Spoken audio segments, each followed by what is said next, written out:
Hi welcome to the Ganesh video last ನೋಡಿ ಒಂದೊಂದು like share subscribe ಮಾಡ್ಕೊಳ್ಳಿ. ಸುಮಾರು ಜನ ಸಬ್ಸ್ಕ್ರೈಬ್ ಮಾಡದೆ ನೋಡ್ತಿದ್ದೀರಾ. ಇವತ್ತಿನ ರಿವ್ಯೂ ಮ್ಯಾಚ್ ಬಂದ್ಬಿಟ್ಟು ನೆಕ್ಸ್ಟ್ ಲೆವೆಲ್ ತಗೊಂಡೋದ್ರು ಇಂಡಿಯಾ ವರ್ಸಸ್ ಸೌತ್ ಆಫ್ರಿಕಾ.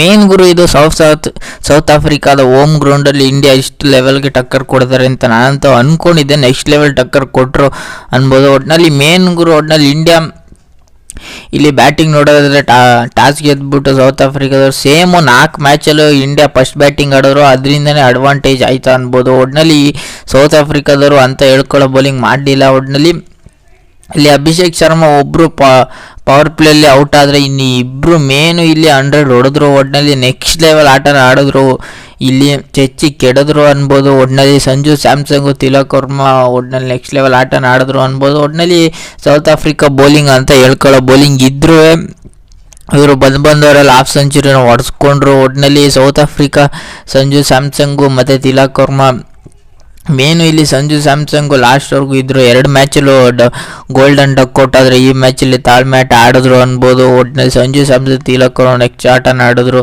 ಒಟ್ಟಿನಲ್ಲಿ ಇಲ್ಲಿ ಸಂಜು ಸ್ಯಾಮ್ಸಂಗ್ ಬ್ಯಾಟಿಂಗ್ ನೋಡೋದಾದರೆ ಇಲ್ಲಿ 56 ಬಾಲ್ಗೆ 109 ರನ್ ಹೊಡೆದ್ರು. ಒಟ್ಟಿನಲ್ಲಿ 9 ಮೇನ್ ಕ್ರೂಷಿಯಲ್ 6ಗಳನ್ನ ಹೊಡೆದ್ರು, 6 4 ಹೊಡೆದ್ರು.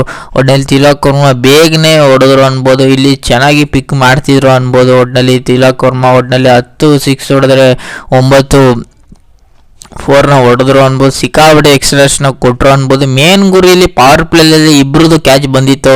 ಒಟ್ಟಿನಲ್ಲಿ ಸಂಜು ಸ್ಯಾಮ್ಸಂಗ್ದು ಒಂದು ಕ್ಯಾಚ್ ಮಿಸ್ ಮಾಡಿದ್ರು. ಒಟ್ಟಿನಲ್ಲಿ ಇವರು ಕ್ಯಾಚ್ನ ಮಿಸ್ ಮಾಡಿದ್ರು, ಮ್ಯಾಚ್ನ ಮಿಸ್ ಮಾಡಿದ್ರು. ಒಟ್ಟಿನಲ್ಲಿ ತಿಲಕ್ ವರ್ಮರದು ಅಷ್ಟೇ, ಇಲ್ಲಿ ಕ್ಯಾಚ್ನ ಮಿಸ್ ಮಾಡಿದ್ರು, ಮ್ಯಾಚ್ನ ಮಿಸ್ ಮಾಡಿದ್ರು. ಒಟ್ಟಿನಲ್ಲಿ 1-2-3 ಕ್ಯಾಚ್ ಇತ್ತು ಲಾಸ್ಟ್ವರೆಗೂ, ಕ್ಯಾಚ್ಗಳನ್ನ ಸಿಕ್ಕಾಬಿಟ್ಟೆ ಬಿಟ್ರು. ಒಟ್ಟಿನಲ್ಲಿ ಅದರಿಂದನೇ ಮ್ಯಾಚ್ ಹೋಯ್ತಾ. ಒಟ್ಟಿನಲ್ಲಿ ನೆಕ್ಸ್ಟ್ ಲೆವೆಲ್ ಆಟ ಆಡೋದು ಚೆಚ್ಚಿ ಕೆಡದ್ರು ಅನ್ಬೋದು. ಇಲ್ಲಿ ಬೌಲಿಂಗ್ ಕಡೆ ಅಂತ ಬೌಲಿಂಗ್ ಯಾರು ಮಾಡಲಿಲ್ಲ ಅನ್ಬೋದು. ಒಂದು ಲೆವೆಲ್ಗೆ ನೋಡಿದ್ರೆ ಇಲ್ಲಿ ಯಾರು ಮಾಡಲಿಲ್ಲ ಗುರು ಒಟ್ಟಿನಲ್ಲಿ ಅನ್ಬೋದು. ಒಟ್ಟಿನಲ್ಲಿ ಇಲ್ಲಿ ಸಂಜು ಸ್ಯಾಮ್ಸಂಗ್ ಕ್ರೆಡಿಟ್ ಕೊಡಬೇಕು. 2 ಮ್ಯಾಚಲ್ಲೂ ಡಕ್ಔಟ್ ಆದರೆ ಇಲ್ಲಿ ಏನೂ ಮ್ಯಾಟ್ರ್ ಆಗಲ್ಲ ಗುರು. ನಾನು ಈ ಮ್ಯಾಚ್ ಸಿಕ್ಕಾಬಿಟ್ಟೆ ಅಗ್ರೆಸಿವ್ ಇಂಟೆಂಟ್ನ ತೋರಿಸ್ತೀನಿ ಅಂದ್ಬಿಟ್ಟು ಇಂಥ ಅಗ್ರೆಸಿವ್ ಇಂಟೆಂಟ್ನ ತೋರಿಸ್ತಾರೆ ಅಂತ ನಾನಂತೂ ಅಂದ್ಕೊಂಡಿರಲಿಲ್ಲ. ಒಟ್ಟಿನಲ್ಲಿ ಇವರು 149 150 ಒಟ್ಟಿನಲ್ಲಿ ಮಿನಿಮಮ್ 200 190 ಒಟ್ಟಿನಲ್ಲಿ ಪಾರ್ಟ್ನರ್ಶಿಪ್ ಅವರು ಮಾಡ್ಕೊಂಡ್ರು. ಒಟ್ಟಿನಲ್ಲಿ ನೆಕ್ಸ್ಟ್ ಲೆವೆಲ್ ದಾಖಲೆಗಳನ್ನ ಮಾಡಿದ್ರು ಅನ್ಬೋದು. ಮೋಸ್ಟ್ಲಿ ಇದು ಸೆಕೆಂಡ್ ಟೈಮು ಫಸ್ಟು ಅದು ಇತ್ತು. ಒಟ್ಟಿನಲ್ಲಿ ಇವ್ರದ್ದು ದಾಖಲೆಗಳು ಸಿಕ್ಕಾಬಿಟ್ಟೆ ಇತ್ತು. ಅಫ್ಘಾನಿಸ್ತಾನ ವಿರುದ್ಧನೂ ಇವರು ಸಿಕ್ಕಾಬಿಟ್ಟೆ 250 263 ಇತ್ತು. ಇದು 2ನೇ ದಾಖಲೆಯನ್ನು 3ನೇ ದಾಖಲೆಯನ್ನು ಒಟ್ಟಿನಲ್ಲಿ ನೆಕ್ಸ್ಟ್ ಲೆವೆಲ್ ದಾಖಲೆಯನ್ನು ಮಾಡಿದ್ರು ಅನ್ಬೋದು. ಒಟ್ಟಿನಲ್ಲಿ ಸಂಜು ಸ್ಯಾಮ್ಸಂಗ್ ತಿಲಕ್ ವರ್ಮಾ ನೆಕ್ಸ್ಟ್ ಲೆವೆಲ್ ಆಟನ ಆಡೋರು ಚೆಚ್ಚಿ ಕೆಡಿದ್ರು ಅನ್ಬೋದು ಸೌತ್ ಆಫ್ರಿಕಾ ಬೌಲಿಂಗ್ಗೆ. ಒಟ್ಟಿನಲ್ಲಿ 283 ನಾನೇನೋ ಒಂದು 300 ಹೊಡಿತಾರೆ ಅಂದ್ಕೊಂಡಿದ್ದೆ. ಇವರು ಆಡೋ ಸ್ಟ್ರೈಕ್ ರೇಟ್ ನೋಡಿದ್ರೆ ಲಾಸ್ಟ್ ಓವರಲ್ಲಿ 20 ಬರೋ ರನ್ ಜಾಗಕ್ಕೆ ಇವರು ಜಸ್ಟ್ 15 ರನ್ ಮಾಡ್ಕೊಂಡ್ರು. ಒಟ್ಟಿನಲ್ಲಿ ಅದರಿಂದನೇ ಏನಾದ್ರು ಮ್ಯಾಚು ಕೈ ತಪ್ಪದ ಅಂದರೆ ನೆಕ್ಸ್ಟ್ ಲೆವೆಲ್ ಆಟನ ಆಡಿದ್ರು. ಇವ್ರು ಏನು ಒಂದು ಸೈಡ್ ಮ್ಯಾಚ್ನ ಆಡಿದ್ರು ಅನ್ಬೋದು. ನನ್ನ ಪ್ರಕಾರ ಇವರು ಸೌತ್ ಆಫ್ರಿಕಾದವರು 200 ಹೊಡೆಸ್ಕೊಂಡು ಆಗಲೇ ಅನ್ನಿಸ್ಬಿಡ್ತು. ಇವರು ಪಕ್ಕ ಇವರು 100% ಸೋಲ್ತಾರೆ ಅಂತ ಹಂಗೆ ಆಯಿತು. ಒಟ್ಟಿನಲ್ಲಿ ಇವರಿಬ್ಬರು ಮ್ಯಾಚಲ್ಲಿ ಏನು ಹೇಳೋ ಅಂಥ ವಿಶೇಷ ಅಂದರೆ ಇವರಿಬ್ಬರದ್ದು ಮ್ಯಾಚ್ ಹೇಳಬೇಕು ಗುರು. ಸೌತ್ ಆಫ್ರಿಕಾ ಬ್ಯಾಟಿಂಗ್ ಬಗ್ಗೆ ಏನು ಅಂತ ಹೇಳ್ಕೊಳ್ಳೋ ಬ್ಯಾಟಿಂಗ್ ಇರಲಿಲ್ಲ. ಒಟ್ಟಿನಲ್ಲಿ 273ನ ಚೇಂಜ್ ಮಾಡೋಕ್ಕೆ ಬಂದರು. ಒಟ್ಟಿನಲ್ಲಿ ಮೇನ್ ಗುರು 283ನ ಚೇಂಜ್ ಮಾಡೋಕ್ಕೆ ಬಂದವರು ಅಂಥ ರನ್ಗಳನ್ನ ಏನು ಹೊಡಿಲಿಲ್ಲ ಅನ್ಬೋದು. ಒಟ್ಟಿನಲ್ಲಿ ಫಸ್ಟ್ನೇ ಓವರಲ್ಲಿ 2ನೇ ಬಾಲ್ಗೆ ಔಟ್ ಆದರು. ಒಟ್ಟಿನಲ್ಲಿ ಸೌತ್ ಆಫ್ರಿಕಾ ಬೌಲಿಂಗ್ ಒಟ್ಟಿನಲ್ಲಿ ಕಳಪೆ ಆಗಿತ್ತು. ಒಟ್ಟಿನಲ್ಲಿ south Africa batting next level ಕಳಪೆ ಆಗಿತ್ತು, ತೀರಾ ಕಳಪೆ ಆಗಿತ್ತು ಅನ್ಬೋದು. ಒಂದು ಸೈಡ್ ಮ್ಯಾಚ್ ಆಲ್ಮೋಸ್ಟ್ ಆಗ್ಬಿಟ್ಟಿತ್ತು. ಒಟ್ಟಿನಲ್ಲಿ ಇವ್ರೇನಾದ್ರು ಹೋದ ಸತಿ ಮ್ಯಾಚ್ ಹಂಗೆ ಟಕ್ಕರ್ ಕೊಡ್ತಾರೆ ಅಂದರೆ ಏನು ಅಂತ ಹೇಳ್ಕೊಂಡು ಟಕ್ಕರ್ ಕೊಡಲಿಲ್ಲ. ಇಲ್ಲಿ ಹಾರ್ದಿಕ್ ಪಾಂಡ್ಯ ಫಸ್ಟ್ ಓವರ್ನ ಮಾಡಿಸ್ರು ಅನ್ಬೋದು. ಒಟ್ಟಿನಲ್ಲಿ ಹಾರ್ದಿಕ್ ಪಾಂಡ್ಯಗೆ ಫಸ್ಟ್ ಓವರ್ ಮಾಡಿಸಿದ್ದಕ್ಕೆ ಒಂದು ಒಳ್ಳೆ ವಿಕೆಟ್ನ ತಗೊಟ್ರು. ಒಟ್ಟಿನಲ್ಲಿ ಫಸ್ಟ್ ಓವರಲ್ಲೇ ಒಂದು ವಿಕೆಟ್ ತಗೊಟ್ರು. ಒಟ್ಟಿನಲ್ಲಿ ಅವರಿಂದನೇ ಅಶ್ವಥ್ ಸಿಂಗ್ ಒಂದು ವಿಕೆಟನ್ನು ತೆಗೆದ್ರು ಅನ್ಬೋದು. ಆಲ್ಮೋಸ್ಟ್ ಪವರ್ ಪ್ಲೇಯಲ್ಲೇ 10 ರನ್ನಿಗೆ 4 ವಿಕೆಟ್ ಕಳ್ಕೊಬಿಟ್ಟಿದ್ರು. ಒಟ್ಟಿನಲ್ಲಿ ಅದರಿಂದನೇ ಮ್ಯಾಚ್ ಏನಾರು ಹೋಯ್ತು ಆದರೆ ಸಿಕ್ಕಾಬಟ್ಟೆ ಹೋಯ್ತು. ಒಟ್ಟಿನಲ್ಲಿ ಏನಾದ್ರು ಪವರ್ ಪ್ಲೇಯಲ್ಲಿ ಇವರು ಏನಾದ್ರು 90 100 ರನ್ ಹೊಡೆದಿದ್ರೆ 99% ಅದು ಹೊಡೆಯೋಕೆ ಆಯ್ತಿರಲಿಲ್ಲ. ಬಂದವರೆಲ್ಲ ನೆಕ್ಸ್ಟ್ ಲೆವೆಲ್ ಅಗ್ರೆಸಿವ್ ಇಂಟೆಂಟ್ನ ತೋರಿಸ್ಬೇಕಾಗಿತ್ತು. ಯಾಕೆಂದರೆ ಇದ್ದಿದ್ದು 200 ರನ್ ಅಲ್ಲ, 283 ರನ್. ಬಂದವರೆಲ್ಲ ಸಿಕ್ಕಾಬಟ್ಟೆ ಬೀಸ್ ಆಡಬೇಕಿತ್ತು. ಒಟ್ಟಿನಲ್ಲಿ ಅದರಿಂದನೇ ಮ್ಯಾಚು ಹೋಯ್ತು. ಒಟ್ಟಿನಲ್ಲಿ ಬಂದವರೆಲ್ಲ ಮುಖ ಸೋರ್ಕೊ ಹೋದ್ರು ಅನ್ಬೇಕು. ಇಲ್ಲಿ ಅಂತ ಹೇಳ್ಕೊಳ್ಳೋರನ್ನು ಯಾರು ಹೊಡಿಲಿಲ್ಲ ಗುರು ಇಲ್ಲಿ ಸೌತ್ ಆಫ್ರಿಕಾ ಬ್ಯಾಟಿಂಗ್ ಕಡೆ. ಅದರಿಂದನೇ ಮ್ಯಾಚ್ ಸೋತಕ್ಕಿಂತ ಇವರು ಸಿಕ್ಕಾಪಟ್ಟೆ ರನ್ ಹೊಡೆದ್ಕೊಂಡಿದ್ದೇನೆ, ಮ್ಯಾಚ್ನ ಸೋತರು ಅನ್ಬೋದು. ಇದು ಸೌತ್ ಆಫ್ರಿಕಾ ಸಿಕ್ಕಾಪಟ್ಟೆ ಮುಖಭಂಗ ಅನುಭವಿಸ್ದಂಗೆ, ಯಾಕೆಂದರೆ ಇದು ಹೋಮ್ ಗ್ರೌಂಡ್ ಅಡ್ವಾಂಟೇಜ್ನ ಇವರು ತಗೊಳ್ಲಿಲ್ಲ. ಯಾಕೆಂದರೆ ಇಂಡಿಯಾದಲ್ಲಿ ಇವರು ಬಂದಾಗೆಲ್ಲ ಹೋಮ್ ಗ್ರೌಂಡ್ ಅಡ್ವಾಂಟೇಜ್ ಇಂಡಿಯಾದವ್ರು ತಗೋತಿರೋ ಹೊರತು ಇವರು ತಗೋತಿರಲಿಲ್ಲ. ಇವರು ಅಷ್ಟೇ, ಇದು ಇಂಡಿಯಾ ಹೋಮ್ ಗ್ರೌಂಡ್ ಅನ್ನಿಸ್ಬಿಡ್ತು ಒಂದು ಟೈಮಲ್ಲಿ. ಯಾಕೆಂದರೆ ಇದು ಸೌತ್ ಆಫ್ರಿಕಾದವರು ಅಂತ ಹೇಳ್ಕೊಳ್ಳೋ ಟಕ್ಕರ್ ಕೊಡಲಿಲ್ಲ. ಒಟ್ಟಿನಲ್ಲಿ ಇಲ್ಲಿ ಸ್ಟಬ್ಸು, ಡೇವಿಡ್ ಮತ್ತು ಇವರಿಬ್ಬರು ಬಿಟ್ರೆ ಅಂತ ಹೇಳ್ಕೊಳ್ಳೋರನ್ನು ಯಾರೂ ಹೊಡಿಲಿಲ್ಲ ಅನ್ಬೋದು. ಒಟ್ಟಿನಲ್ಲಿ ಇಲ್ಲಿ ಮಾರ್ಕಿಸ್ ಸ್ಟೋನಿಸು ಅಷ್ಟೇ ಅಂತ ಹೇಳ್ಕೊಳ್ಳೋರನ್ನು ಹೊಡಿಲಿಲ್ಲ. ಒಟ್ಟಿನಲ್ಲಿ ಓವರಾಲ್ ನೋಡೋದಾದ್ರೆ ಈ ಸೀರೀಸಲ್ಲಿ ಸೌತ್ ಆಫ್ರಿಕಾರು ಚೆನ್ನಾಗಿ ಬ್ಯಾಟಿಂಗ್ ಆಡಿದ್ರೆ, ಸ್ಟೋಕ್ಸು ಮತ್ತು ಡೇವಿಡ್ ಮಿಲ್ಲರು ಅಂತ ಹೇಳ್ಕೊಳ್ಳೋ ಆಟ ಆಡಲಿ.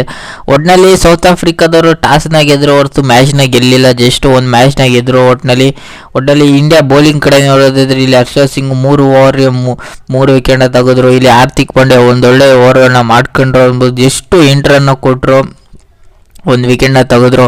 ಇಲ್ಲಿ ರವಿ ವಿಷ್ಣು ಅಷ್ಟೇ ಸಿಕ್ಕಾಪಟ್ಟೆ ರನ್ನು, ಏನು ಅಂತ ಹೇಳ್ಕೊಳ್ಳೋರು ನೋಡಿಸ್ಕೊಂಡ್ರು, ಇಲ್ಲೇನು ಮ್ಯಾಟ್ರ್ ಆಗಲ್ಲ ಅನ್ಬೋದು.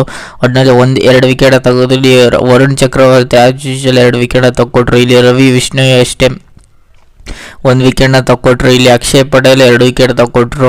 ಒಟ್ಟಿನಲ್ಲಿ ಮೇನ್ ಗುರು ಇಲ್ಲಿ ಪವರ್ ಪ್ಲೇಯಲ್ಲಿ ಒಂದು ಸ್ವಲ್ಪ ಏನಾದ್ರು ರನ್ನು, ಒಂದು 80-90 ರನ್ ಬಂದಿದ್ರೆ ಸೌತ್ ಆಫ್ರಿಕಾ ಒಂಚೂರು ಗೆಲ್ಲೋ ಮುಖವಾಡ ಬರ್ತಿತ್ತೇನೋ ಅನಿಸ್ತಿತ್ತು. ಒಟ್ಟಿನಲ್ಲಿ ಪವರ್ ಪ್ಲೇ ಆಲ್ಮೋಸ್ಟ್ 4 ವಿಕೆಟ್ ಕಳ್ಕೊಂಡಿದ್ದಾರೆ, ಅದರಿಂದ ಮ್ಯಾಚ್ನ ಸೋತರು ಅನ್ಬೋದು. ಒಟ್ಟಿನಲ್ಲಿ ಮಿಡಲ್ ಓವರಲ್ಲಿ, ಪವರ್ ಪ್ಲೇಲಾಗಲಿ, ಲಾಸ್ಟ್ ಓವರಲ್ಲಿ ಅಂತ ಹೇಳ್ಕೊಳ್ಳೋರನ್ನು ಬರಲಿಲ್ಲ. ಒಟ್ಟಿನಲ್ಲಿ ಸೌತ್ ಆಫ್ರಿಕಾ ಅವ್ರು ಬೇಗನೆ ಆಲ್ಔಟ್ ಆದರು.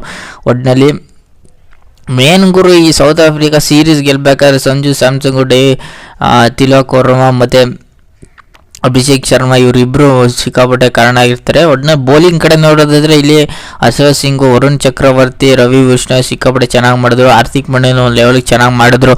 ಒಟ್ಟಿನಲ್ಲಿ ಒಂದೊಳ್ಳೆ ಕ್ಯಾಪ್ಟನ್ಸಿನ ಮಾಡಿದ್ರು. ಒಟ್ಟಿನಲ್ಲಿ ಸೂರ್ಯಕುಮಾರ್ ಅದು ಬಂದು ಸೀರೀಸ್ನೆಲ್ಲ ಗೆಲ್ಲಿಸ್ಕೊಟ್ರು. ಒಟ್ಟಿನಲ್ಲಿ ಮುಂದಿನ ಮ್ಯಾಚ್ಗಳಲ್ಲಿ, ಮುಂದಿನ ವರ್ಲ್ಡ್ ಕಪ್ಪಲ್ಲಿ T20 ವರ್ಲ್ಡ್ ಕಪ್ಪಲ್ಲಿ ಕ್ಯಾಪ್ಟನ್ ಆಗೋ ಚಾನ್ಸಸ್ ಸಿಕ್ಕಾಪಟ್ಟೆ ಇದೆ ಅನ್ಬೋದು. ಆಲ್ಮೋಸ್ಟು ಎಲ್ಲ ಮ್ಯಾಚಿನ ಈ ಬೇರೆ ಟೀಮ್ಗಳ ಮೇಲೆ ಇಂಡಿಯಾ ಆರಾಮಾಗಿ ಗೆಲ್ಲಿಸ್ಕೊಡ್ತಿದ್ದಾರೆ ಸೂರ್ಯಕುಮಾರ್ ಯಾದವ್. ಒಟ್ಟಿನಲ್ಲಿ ಚೆನ್ನಾಗಿ ಕ್ಯಾಪ್ಟನ್ಸಿನ ಮಾಡ್ತಿದ್ದಾರೆ. ಒಟ್ಟಿನಲ್ಲಿ ಮೇನ್ ಗುರು ಒಟ್ಟಿನಲ್ಲಿ ಇಂಡಿಯಾ ಬೌಲಿಂಗು ಬ್ಯಾಟಿಂಗು ಚೆನ್ನಾಗಿ ಟಕ್ಕರ್ ಕೊಡ್ತಿದ್ದಾರೆ ಬಂದವ್ರು ಎಲ್ಲ. ಒಟ್ಟಿನಲ್ಲಿ ಇವರು ಮೇನು ಇಲ್ಲಿ ಹೋಮ್ ಗ್ರೌಂಡಲ್ಲಿ, ಸೌತ್ ಆಫ್ರಿಕಾ ಹೋಮ್ ಗ್ರೌಂಡಲ್ಲಿ ಹೊಡೆಯೋದು ಅಷ್ಟು ಈಸಿ ಅಲ್ಲ. ಒಟ್ಟಿನಲ್ಲಿ ಈಸಿ ಮ್ಯಾಚ್ನ ಮಾಡ್ಕೊಂಡ್ರು. ಒಟ್ಟಿನಲ್ಲಿ ನನ್ನ ಪ್ರಕಾರ ಇಂಡಿಯಾ ಇಷ್ಟು ಈಸಿಯಾಗಿ ಗೆಲ್ತಾರೆ ಅಂತ ನಾನಂತೂ ಅಂದ್ಕೊಂಡಿಲ್ಲ. ಒಂದು ಲೆವೆಲ್ಗೆ ಈಸಿಯಾಗಿ ಗೆಲ್ತಾರೆ ಅಂದ್ಕೊಂಡಿದ್ದೆ, ನೆಕ್ಸ್ಟ್ ಲೆವೆಲ್ ಈಸಿನ ಗೆದ್ದರು. ಒಟ್ಟಿನಲ್ಲಿ 135 ರನ್ಗಳ ಭರ್ಜರಿ ಜಯ ಅನ್ಬೋದು, 3-1 ಲಾಸು. ಒಟ್ಟಿನಲ್ಲಿ ಸೌತ್ ಆಫ್ರಿಕಾ ಇಷ್ಟು ಕಳಪೆಯಾಗಿ ಆಡ್ತಾರೆ ಅಂತ ನಾನಂತೂ ಅಂದ್ಕೊಂಡಿಲ್ಲ. ನೆಕ್ಸ್ಟ್ ಲೆವೆಲ್ ಕಳಪೆಯಾಗಿ ಆಡಿದ್ರು, 135 ರನ್ಗಳ ಭರ್ಜರಿ ಜಯ ಅನ್ಬೋದು. ಒಟ್ಟಿನಲ್ಲಿ ಇಂಡಿಯಾಗೆ ಮೇನು ಕ್ರೂಷಿಯಲ್ ಆಗಿ ಸಂಜು ಸ್ಯಾಮ್ಸಂಗ್, ತಿಲಕ್ ವರ್ಮಾ ಆಗಲಿ ನೆಕ್ಸ್ಟ್ ಲೆವೆಲ್ ಆಟ ತಗೊಂಡ್ರು. ಒಂದು ಸೈಡ್ ಮ್ಯಾಚ್ನ ಮಾಡಿ ಮಡಗಿದ್ರು ಅನ್ಬೋದು. ಇಲ್ಲಿ ಬಂದ್ರೆಲ್ಲ ಬೀಸಕ್ಕೆ ಹೋಗಿ ಔಟ್ ಆದರು ಅನ್ಬೋದು. ಒಟ್ಟಿನಲ್ಲಿ ಈ ರಿವ್ಯೂ ನಿಮ್ಗೇನಾರು ಇಷ್ಟ, ಲೈಕ್ ಶೇರ್ ಸಬ್ಸ್ಕ್ರೈಬ್ ಮಾಡ್ಕೊಳ್ಳಿ. ಸುಮಾರು ಜನ ಸಬ್ಸ್ಕ್ರೈಬ್ ಮಾಡದೆ ನೋಡ್ತಿದ್ದೀರಾ ಗುರು, ಬೇಗ ಸಬ್ಸ್ಕ್ರೈಬ್ ಮಾಡ್ಕೊಳ್ಳಿ. ಸಬ್ಸ್ಕ್ರೈಬ್ ಮಾಡೋದು ಫ್ರೀ ಇದೆ. ಲೈಕ್ ಮಾಡಿ, ಶೇರ್ ಮಾಡಿ, ಕಮೆಂಟ್ ಮಾಡಿ, ಮತ್ತು ಇನ್ಸ್ಟಾಗ್ರಾಮ್ ಮತ್ತು ಟೆಲಿಗ್ರಾಮ್ ಜನನ ಫಾಲೋ ಮಾಡ್ಕೊಳ್ಳಿ. ಸಿಗೋ ಮುಂದಿನ ವಿಡಿಯೋದಲ್ಲಿ.